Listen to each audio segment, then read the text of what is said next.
Hello guys अगर आप भी हरियाणा स्टूडेंट हैं, स्कूल स्टूडेंट, तो आज की वीडियो आपके लिए है।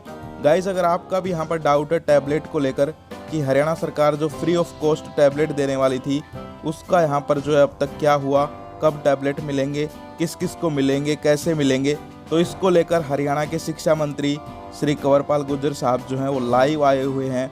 लाइव कॉन्फ्रेंस जो है उन्होंने की है, जिसके अंदर टैबलेट वितरण को लेकर उन्होंने पूरा यहाँ पर जो है समझाया है, कैसे यहाँ पर जो है डिस्ट्रीब्यूट होंगे टैबलेट्स, किस किस को मिलेंगे, कब तक मिल जाएंगे किस किस को, सब कुछ यहाँ पर उन्होंने समझाया है। तो आप पहले उनको लाइव सुनिए और कंप्लीट सुनना लाइव, ऐसा नहीं है कि बीच में छोड़ दिया फिर आपके जो डाउट हैं वो रह जाएंगे। ठीक है, मैं आपको वीडियो के लास्ट में मिलता हूँ, फिर जो है पूरी बात करेंगे। तो अभी 5 तारीख को जो टैब बांटने की एक बहुत महत्वाकांक्षी योजना थी और जिसपे हमारा काफ़ी लंबे टाइम से हम उसका प्रयासरत थे, तो वो पूरी होने जा रही है और एमडी यूनिवर्सिटी रोहतक में माननीय मुख्यमंत्री जी इसका शुभारंभ करेंगे। और आज इसका एक पोस्टर लॉन्च करने के लिए आज का कार्यक्रम ने रखा है। और हम 10वीं और 12वीं में जो पढ़ने वाले विद्यार्थी हैं उनको 5 तारीख को 3 लाख विद्यार्थियों को ये टैब उपलब्ध करवाएंगे। इसमें 119 एजुकेशन ब्लॉक है। प्रत्येक एजुकेशन ब्लॉक में हम एक साथ ही उसका मैं डाटा भी आपको दे दूंगा, किस किस में कितने कितने हम जिला अनुसार वो देने वाले हैं, तो वो उपलब्ध कराएंगे। और इस कार्यक्रम को जहां रोहतक में माननीय मुख्यमंत्री जी और उनके साथ मैं वहां पर रहूंगा, तो वहां से हम इस कार्यक्रम की शुरुआत करेंगे। वहीं जो जनप्रतिनिधि है, एमपी, एमएलए, मंत्री और जिला उपायुक्त, स्थान स्थान पर अलग अलग उनकी सबकी ड्यूटी रहेगी और वहां पे ये बच्चों को हम ये टैबलेट जो है उनको उपलब्ध कराएंगे। ये जो 5 लाख की खरीद की, इसमें से 3 लाख टैबलेट जो है हमें इस टाइम हमारे पास उपलब्ध हैं और उसका वितरण जो है हम कल करेंगे। 11वीं कक्षा के जो बच्चे हैं उनको हम बाद में करेंगे, क्योंकि 11वीं कक्षा में अभी तक बच्चे आए नहीं, 10वीं का रिजल्ट आने के बाद ही 11वीं में आएंगे और उसकी संख्या का भी पूरा अनुमान नहीं, जैसे जैसे वो संख्या आएगी तो उसके हिसाब से अगर और भी जरूरत पड़ेगी तो हम नई खरीद भी कर सकते हैं और खरीद करके उन बच्चों को उपलब्ध कराएंगे।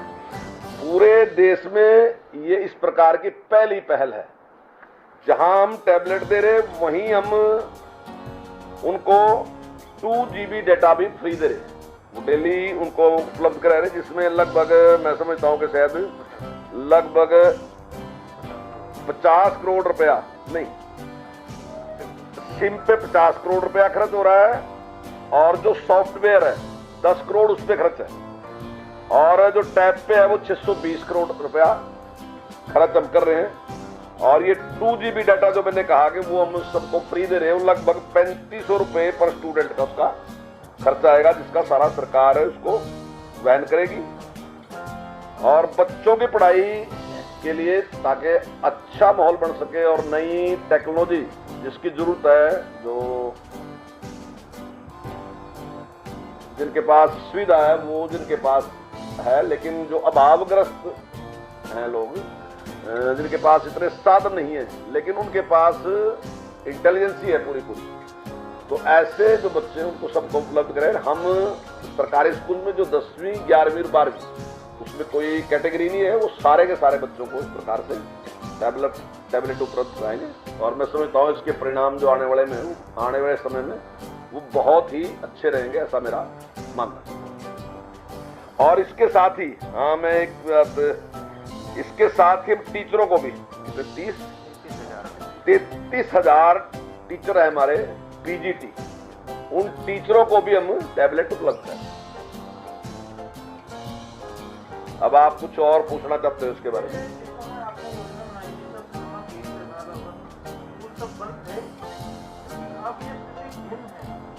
हाँ बिल्कुल,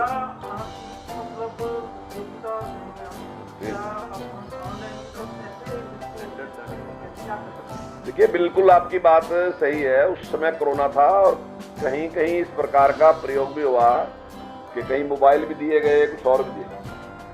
शुरुआत में जब हमने विचार किया था तब कोरोना की दृष्टि से ही हमने विचार किया था लेकिन बाद में हमारा विचार जो है कोरोना की दृष्टि से था, टेक्नोलॉजी की दृष्टि से। हम कोरोना के लिए अब ये टैबलेट नहीं दे रहे, हम लगातार ये टैबलेट देंगे। हमने कहा है कि 10वीं 11वीं और 12वीं के सभी बच्चों को हम टैबलेट अब की बार नहीं, आने वाले टाइम में भी उनको उपलब्ध कराते रहेंगे, ताकि जो नई टेक्नोलॉजी है उसका लाभ बच्चे ले सकें। और जिस प्रकार से ऑनलाइन एजुकेशन की भी है, तो उसमें जहाँ जहाँ उसकी उपयोगिता होगी तो उसका भी लाभ उठाएंगे। और इसमें जो कोर्स से संबंधित जो मैंने सॉफ्टवेयर की बात कही, उसमें सारा हमारा कोर्स उसमें होगा। तो बच्चे जहाँ स्कूल में पढ़ के जाएंगे तो वो अगर रिवाइज के लिए वहाँ उसकी जरूरत है तो निश्चित तौर से उससे कर सकेंगे, तो उससे उनको बहुत लाभ मिलेगा। जहाँ संपन्न लोग तो बड़ी ट्यूशनों पे पैसा खर्च कर सकते हैं, लेकिन आम आदमी की एक प्रॉब्लम रहती है, तो वो सोचता है कि उसके पास इतने पैसे नहीं है, इतने संसाधन नहीं है। तो हमने वो संसाधन उपलब्ध कराए। मैंने पहले भी ये बात कही कि अभिभावक के पास शायद कम थे, तो लेकिन हम बच्चों का अभिभावक है और हमने इसलिए निर्णय लिया कि हम उनकी इस समस्या का समाधान करें। देखिए, 1 साल की बात हमारी कंपनी के साथ है। अगर कहीं भी उसमें इस प्रकार की होगी तो कंपनी उसको ठीक करके देगी, और आने वाले टाइम में फिर हम उसके बाद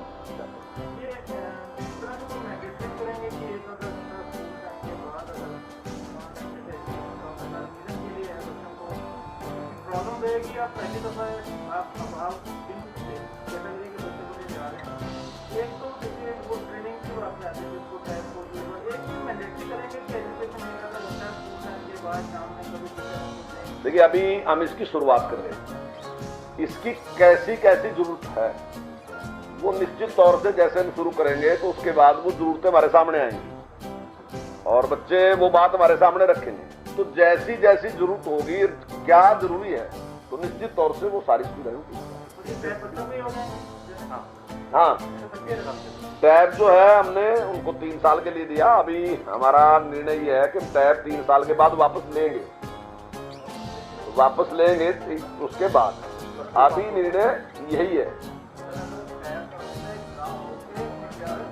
हाँ, उसमें इस तरीके का सॉफ्टवेयर हमने डाल दिया कि वो केवल और केवल जो हमारा सिलेबस है, तो बच्चा केवल सिलेबस ही उस पर पढ़ सकेगा, बाकी और जो सारा का सारा है वो उस पर उसका ओपन नहीं होगा, वो इस्तेमाल नहीं। सो आई होप गाइज आप लोग यहाँ तक पहुँच गए होंगे, वीडियो को आपने सुना होगा। तो गाइज यहाँ पर आपने देखा शिक्षा मंत्री साहब जो है लाइव यहाँ पर बोल रहे थे आपके टैबलेट्स को लेकर। उन्होंने क्लियर कर दिया है कि 5 मई वो डेट है जब यहाँ पर आपका 2 सालों का इंतज़ार ख़त्म हो जाएगा। टैबलेट जो है वो बटने स्टार्ट हो जाएंगे। रोहतक MD यूनिवर्सिटी जो है वहाँ से ये स्टार्ट होंगे। उसके बाद यहाँ पर अलग अलग चेन बनाई जाएगी, अलग अलग ज़िलों के अंदर अलग अलग यहाँ पर जो विधायक होंगे या फिर एजुकेशनिस्ट होंगे उनके थ्रू जो है ये बांट दी जाएंगे सभी स्कूलों के अंदर, ठीक है। यानी कि ये एक